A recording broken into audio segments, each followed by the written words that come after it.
to Conquest Creations. When you're getting into the game of Middle-earth SBG, there is a lot to wrap your head around, so here's a list of 10 tips for beginners. The first tip is that the game is much more than your army list. Very often, I'll see new players stressing about what models exactly to use in their army.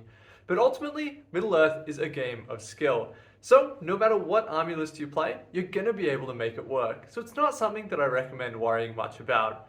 If you want some tips for starting a new army list, start with whichever character you find the coolest, and then just a couple warbands of whatever generic troop suit your army. For example, if I wanted to be playing Minas Tirith, I would start with a character like Faramir or Boromir, and a warband of Warriors of Minas Tirith, and then another captain, another warband of Warriors of Minas Tirith. It's a good way to wrap your head around the game, and you'll learn very quickly that it doesn't matter what army list you're using, anything can win.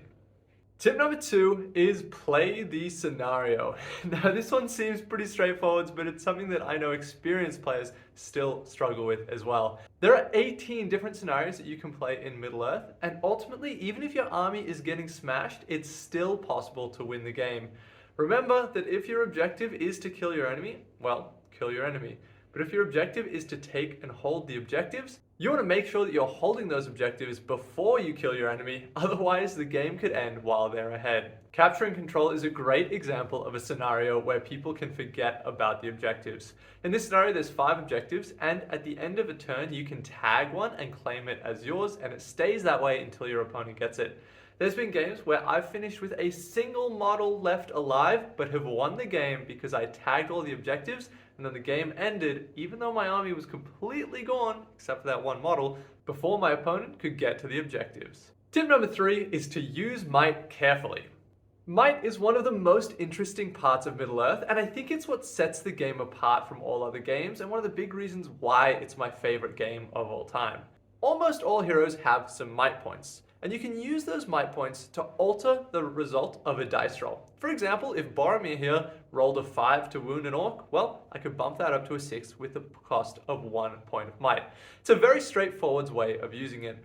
But the real use of might is in your heroic actions. There's a whole bunch of them, but the most important ones to remember are heroic move and heroic combat. Heroic move effectively means that if you've lost priority, your hero can call a heroic move, which means that that hero moves first, and then all friendly models within 6 inches of him can also move. This helps take a lot of the luck out of the game because it gives you a lot more tactical control. Now, heroic combat is a really good one. If you have a big hero, like Boromir here, killing one model a turn is alright, but you want to be able to smash through the enemy's army. So, at the start of the combat phase, you can declare a heroic combat. That means that if you kill your opponent, you get to move and then fight again. So you can get twice as much killing out of your heroes. The way you use might is the biggest difference between a good player and an inexperienced player. So it's just something to keep in mind. And when you're just starting out, you're gonna get it wrong. You never want to finish the game with any might left. So worst case scenario, last turn, you gotta blow it on cool stuff. Tip number 4 is one that I see come up all the time. And this tip is that archery is actually really good. Oftentimes, people see that bows are only strength 2, and oftentimes hitting on 4s or 5s if you've moved, and they say, well, that doesn't really do anything. Am I just better off taking more troops or upgrading them to have shields instead of bows? And my answer to that is no, absolutely not. Archery is incredibly powerful. With only a third of your army having bows, you can get a few kills with it here and there, but that's not where the power lies. Let's say I have an army of elves, and you've got an army of orcs. Well, I'm going to have more shooting than you, which means that I can sit back and force you to come to me, because if you just stay back and have a shooting war with me, I'm going to kill all your guys. So I'll decide where on the table we get to fight because I've got more shooting than you. Now, I always recommend, no matter how bad the archers are in your army, always take just a handful, because you never know. If your opponent doesn't bring any archers, this can give you a big advantage sometimes. And also, sometimes you want to kill a really key model, or just threaten it and make your opponent nervous. And that's where just 1 or 2 orc archers can really make a big difference. Tip number 5 is that terrain makes the game. Lord of the Rings has some of the best interaction with terrain rules, where it really changes how you play. I've set up this table behind me, which is the Kingdom of Saxonia. which I've sculpted most of and is actually available now on Kickstarter, or if you're watching this after the Kickstarter, is available on conquestcreations.com. Ad segment over though, terrain can make the game really, really interesting. On this terrain, you can go inside all of these buildings, and that adds a lot of tactical flexibility. If you chuck an objective marker in there, it can totally change how the whole game plays. You'll be fighting in the streets and around things instead of just in the open space. Now, you don't need to have an extra elaborate board like this. If you're just starting out, cardboard boxes are a perfect way to start, and always set up plenty of them because it's going to make the game way more interesting. And also when you set up your table, make sure to include lots of little bits of terrain like this one. This is just a half-height wall that models can stand on either side and fight over. It makes the game really, really interesting because there's so many different ways you can interact with terrain, and one well-placed fence can totally change the way a game plays. And it also helps you stay safe from shooting armies that otherwise could just wipe you off the table. Tip number 6 is when you're at your army list, include a banner bearer. Banners cost 25 points, and they allow everyone within 3 inches of them to reroll 1 dice when they're fighting in combat to see who wins the fight.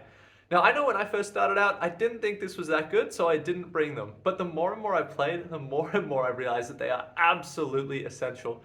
I would almost go as far as to say that almost every single competitive army list that has access to a banner will be taking them.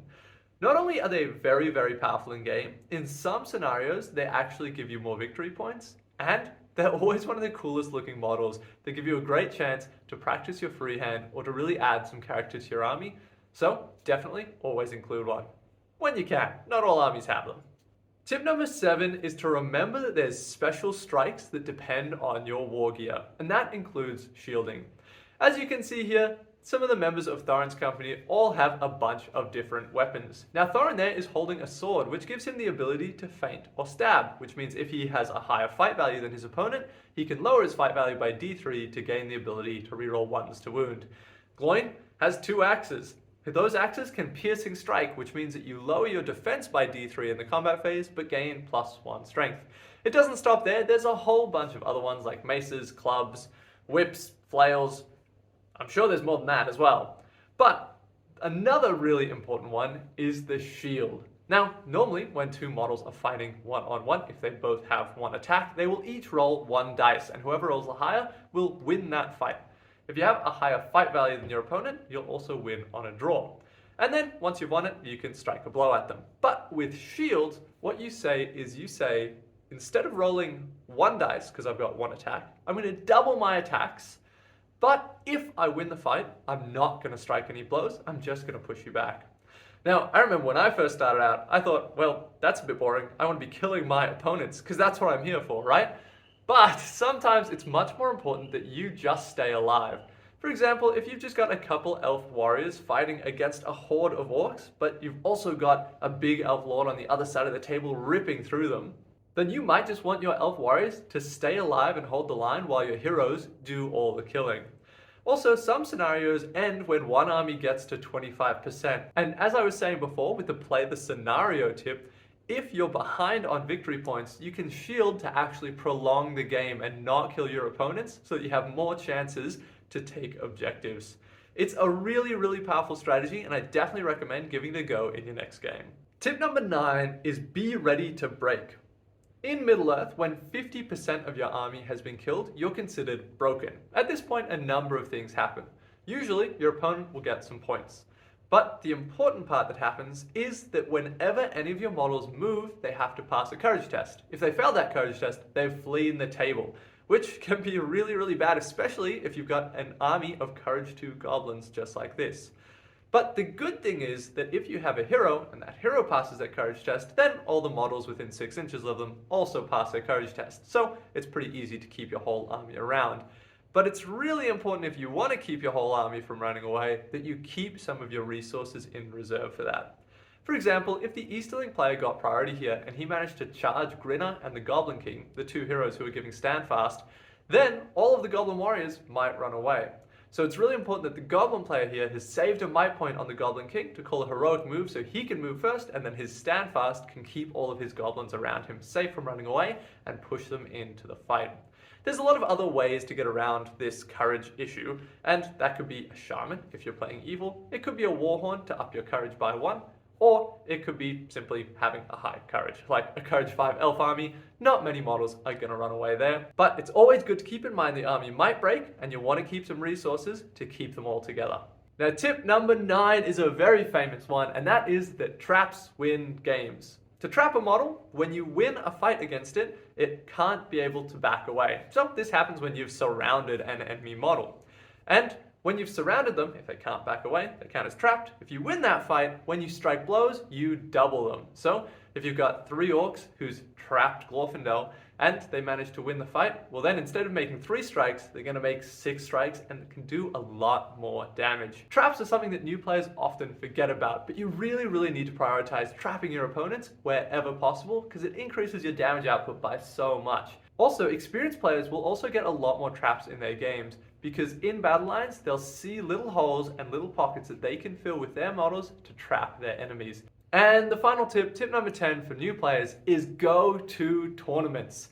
Going to tournaments is really the best way to get involved in the community. At every single tournament I've been to, I've had a great time. Everyone's been super friendly, and it's the best way to talk to other people who are passionate about the game, just like you are. I know when I first started out, I was pretty intimidated to go to a tournament because I was expecting just to get absolutely slaughtered and people to be really competitive. But overall, I've made some great lifelong friends playing at tournaments. Most players are playing Middle-earth because they love the story and they love the theme. So a lot of people bring thematic lists instead of super competitive lists, even willing to trade off how powerful their army is to exactly represent a moment from the story or the books. An army that I have like this is my Attack on the Shire Angmar army. It's not particularly good, I didn't take the best units, but it was a really cool thematic moment and I really enjoyed playing with it. Lots of other people will have this same attitude. So just get to a tournament. The worst thing that can happen is you lose a bunch of games, but you'll have a great time. And that has been 10 tips for beginners in Middle-earth. Thank you for watching and stay tuned. If this video does well, I'll do 10 more tips because there's so much for new players to learn about the game. Make sure you head over to the Kickstarter to check out our brand new terrain line that's available now because it's going to help grow the channel and mean that I can create more videos just like this one. Thanks for watching.